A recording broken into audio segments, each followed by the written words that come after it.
everyone, Amanda here, thanks for joining me. So I shared some paperclip journal embellishments on my Facebook etc, and people seem to really like them, and I just wanted to make some more, so I thought I'd turn the camera on.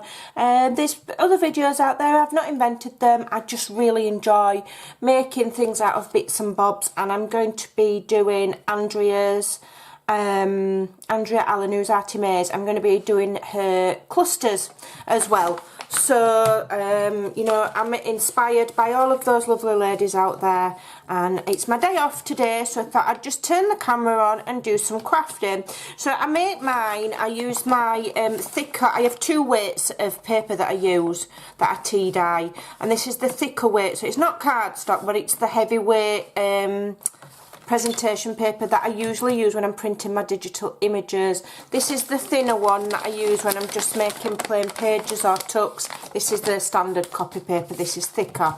Oh, I'll just repeat myself, I tend to do that, sorry. So I'm going to cut it, I cut mine to 1.5 inches wide by 3.5 inches long. Okay, and that way I get it doesn't matter, you don't have to measure it, you can do it all by eye, but I like to know that I'm making them all more or less the same size. It just, I don't know, it just helps my mentalness. So, and so I'll cut quite a number of them, and this is a little bit longer than what I need, because then I can wrap it round the paper clip. So I've got one of these which is a triple banner punch, so I know that that one is 1.5 inches. So if I put my paper in there, I'll get a nice even, it's not worked, has it? I'll do it again. Didn't put it all the way in, that's why. I'll get a nice even banner. If you don't have one of these fellas, it's quite easy. All you do is just basically find the middle point and cut it, you know. But I've got this punch, so I'll use it, basically. I can normally do more than one. That's not cut very straight, is it? I'm not putting them in. The only thing about the punch is you've got to put it all the way in and hold it right. There we go. That one's not cut very straight, but do you know what? It doesn't matter, I'll still use it. I'm not fussed. Right, so I'll make these two, and I'll just show you the kind of mental process that I go through. So what I do first of all, I've got these paper clips, got them cheap as chips off Amazon. They're actually really rubbish quality, because if you look, they're starting to go rusty. Now if I'd bought them for anything other than my crafting, I would have been a bit annoyed, but that's actually quite a bonus to me, because they look a bit distressed. I paid about £2 for them. These are 2-inch ones. So you've got you've got that bit there, and then you've got this long bit here, and that's where I put the paper in, and then I just fold it over. Alright, a little bit, no precise measurement, I'll just make sure it's even. I'll make sure that I've just got enough so that it holds it without tearing, and I've got a bit of a lip there to glue. There'll be other videos out there of other people that have done these. I've not invented them, but I'm not bothered if other people have already done them. I just like crafting. So there you go. You can always fast forward it. So I'll glue that, and I'm quite liking this beacon 3-in-1. It's not bad.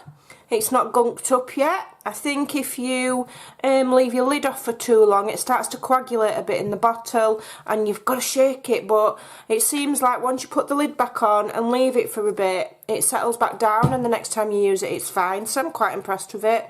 And it dries really quickly without wrinkling your paper. That is the main benefit to it, as opposed to high tack, which I use, or Anita's tacky glue, which are PVA based. They can make your paper wrinkle. So, you know, if you're journal making and you want it to just be a little bit nicer, you don't want it wrinkly, then get yourself some of that. Some people use Fabri-Tac as well, but I'm not paying their prices.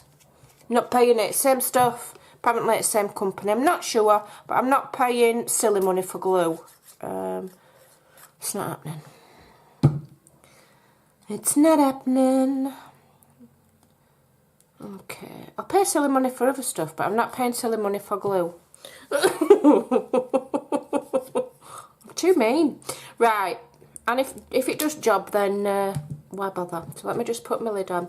So then I've got like a blank canvas. So then I just do, very much inspired by Andrea and Yvonne. Yvonne was the first person I watched ever who'd done journaling, and then it was my friend Kay that introduced me to Andrea's channel, and I've not looked back since. I'm a bit addicted now. So it's all of them three ladies' faults. If you're sick of seeing me doing journaling, it's their faults. So go blame Yvonne, Kay and Andrea. So then I've always got bits and bobs of half used, half ripped up bits on my desk. If you could see my desk, it's a hot mess. I do tidy it up normally at the end of the day because I can't work in a mess. So I just have a piece and I'm just going to rip some. I have got my ripping ruler, but for this I'll just do it by hand because I want it to look realer. And I'll rip one long piece all at once. Take the top off, we don't want no straight edges. And then it's gone a bit dark, I think the sun's gone in a bit, so we just zoom in a little bit. And then I just literally will have a look and I'll measure where I want it, put my finger where it's going to stop and rip it. I want that a little bit thinner. There we go. That's for that one. I'll do two at once. Just tear a bit more off there. There we go. Put it to about there. Rip it off. There we go. Boom. I've been using this green ink on a custom journal that we're making. I think on this one I'll use some gathered twigs. So I mean, you can ink your paper before you start, but it doesn't matter. Okay. And what I might do is I might make a heap of these and put them to one side and layer them up with the paper and stuff like that. And then as you make your journal, if you're using a digital collection, you often get little bits and bobs that you can glue on. So I'll have some of these pre-made, and then as I'm doing a journal, I can customise it with images from each journal. Because once you get started on these, they're a bit addictive. So I'm going to ink around the paper, and we're inking around it. You don't have to, but it kind of just distinguishes it so it's not all just a big background of just blending all in together. You want it to kind of stand out a bit. Yeah? Okie doke. So, a bit of glue on there.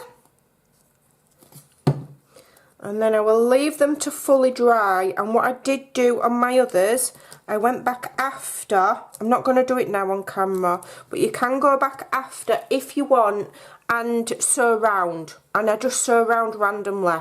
And it's not even to hold it on, it's just for a bit of added decoration if you do sewing on it. Because the glue will hold everything.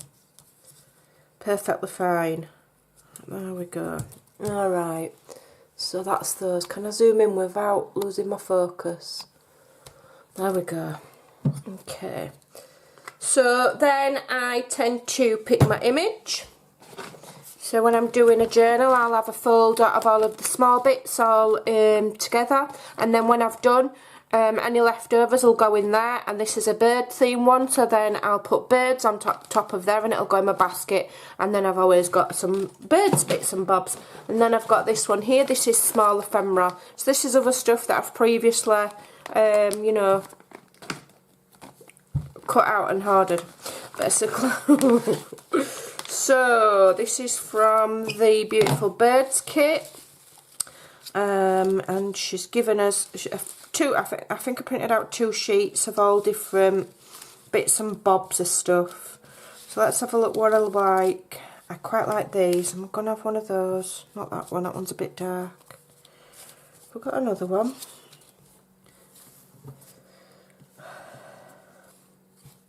That's nice, isn't it?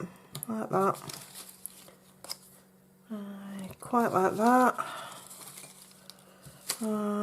Quite like that. I like that bingo. Little mini bingo tickets and stuff she's done as well, which are cool for, obviously, for layering up. I mean, I've previously bought the Tim Holtz mini ephemera packs, and they're They're about £7. Between £5 and £7, and I don't know if it's me being a bit mean, but I think that's a lot of money when you can, because then once they're used, whereas when you're buying a digital kit, you can print it out as many times as you want. I'm going to put that on the wonk, okay, and I think I want one that's a bit lighter coloured. It's a bit long, so I'm just going to rip it down a bit.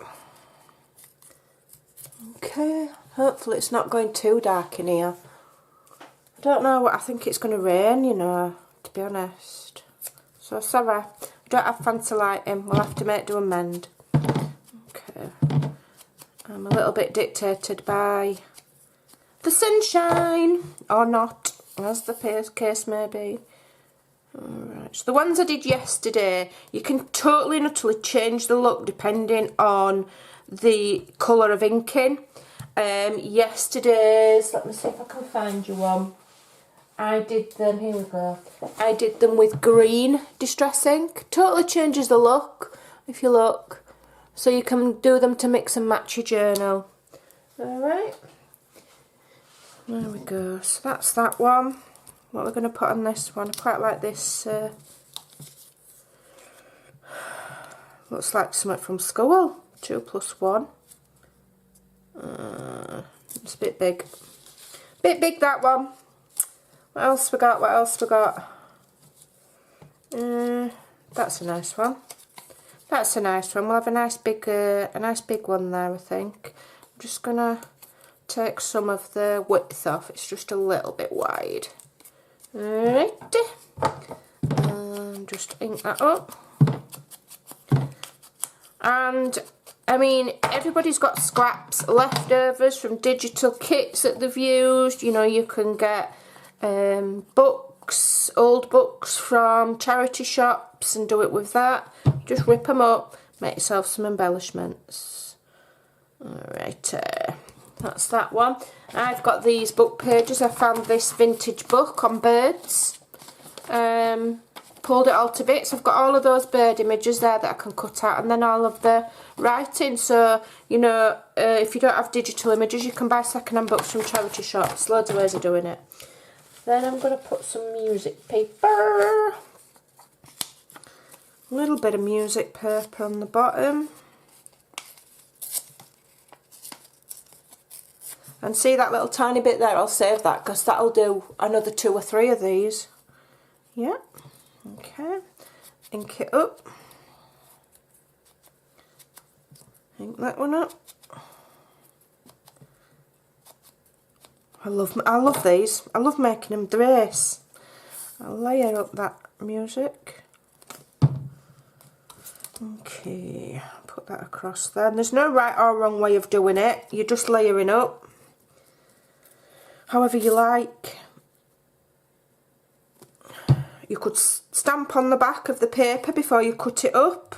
You could dye it with, you could use jelly plate, you know, do a full A4, do it all jelly plate, ink it, do what you want, stencil, and then cut it up so that you've got some pattern on your background. Loads of different ideas you could use. Right, so I'm going to use this from my Frasers. I'm going to cut out the green ones just now. I need my little scissors. Can't find them, I'll have to use my big massive ones. We'll have, it's gone a bit funny there. I think I was pulling it out at printer, being a bit impatient, and it's gone a bit funny. I'm going to have that one which says nurture. I don't know where my little scissors are. I may as well be using garden shears. These are massive. Harmonious is nice for birds, isn't it? God, could you? I may as well use kitchen scissors. I think they are kitchen scissors. Right. Trim. Where's my other one gone? Where's it gone? There it is. That's the only thing when you're cutting with a desk full of bits and bobs. You lose stuff. Right. So, we'll have that one. And this sheet here of sayings is completely free from our Team A's and Friends Facebook group. It's in the files.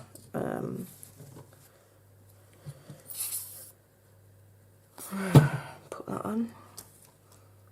Harmonious.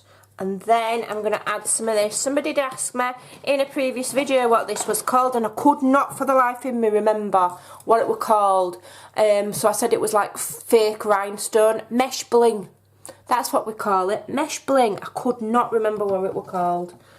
And I was sat in bed, you know, trying to think what it was called. You know, when it comes to you all of a sudden, and you jump up and I went, mesh bling, it's mesh bling. I was like, yeah, and I really need to get a bit of a life. I really don't know where my little scissors are. I can't cut mesh bling with them great big shears. So, and what I do is I just cut 3, because it's just for a little bit of sparkle, and what it does is it just lifts it, gives, and you know, it'll reflect the light and it'll just make it look a little bit pretty.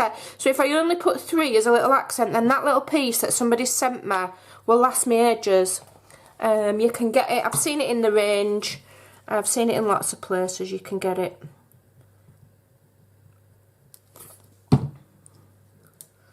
I've had it in the past, I've had big rolls of it in the past, years ago when I used to sell lace. I used to sell it. And now I've got nothing. Since I stopped selling it, I really have much lace and stuff, so I'm using what people have sent me. I need to go and go to some wholesalers, I think, and go and do some shopping maybe. Okay. So that will stick that. So this beacon 3-in-1 is strong enough to make that mesh bling stick. You don't need to have hot glue. Hot glue can be really bulky. I don't really like using hot glue on paper. It doesn't seem, I don't know, it doesn't seem to work nice. But you can. And then I've just got this really, really dainty little trim here, and I know I just need 3 little swags of it, and it'll fit. So a little bit of lace, then you've got all different textures, you've got your paper, you've got your lace, you've got your bling, you've got everything. And it's tiny little things like this that you can add to a journal, and you could add this to just a completely blank page and it's going to lift it straight away. So that's all you need to do on that. You wouldn't even need to necessarily do anything else on that page, but add one of these and you'd be good to go. Okay, so that will stick on there like that. I'll just leave it to dry, just be patient and leave it, and that will stick into my fingers, but it will dry. Give it a press, soon it soon dries. Okay, get off. There's some on there. I'm sorry about the lighting, it's like black hole of blooming Calcutta in here now. It was lovely and sunny earlier. I'll have to get one of them. I've got a ring light, but it's fast. I don't really have anywhere to put it, and so I'm dangling it with and sticking it with blue tack to the legs of my camera, and it's falling off, and it's just a bit of a nightmare. So I might need to figure something out. So there we go. If I just put them on there, just put them on the back of there, and then you can have a good look at them. So that's how we make those. Super easy. They're really fun to do. As I say, I've not invented them, but I just love making them. And so there you go. If you fancy having a go, get your scraps out and get making. Thanks for watching. Sorry about the light, but you know, there's not I can do. See you soon. Bye.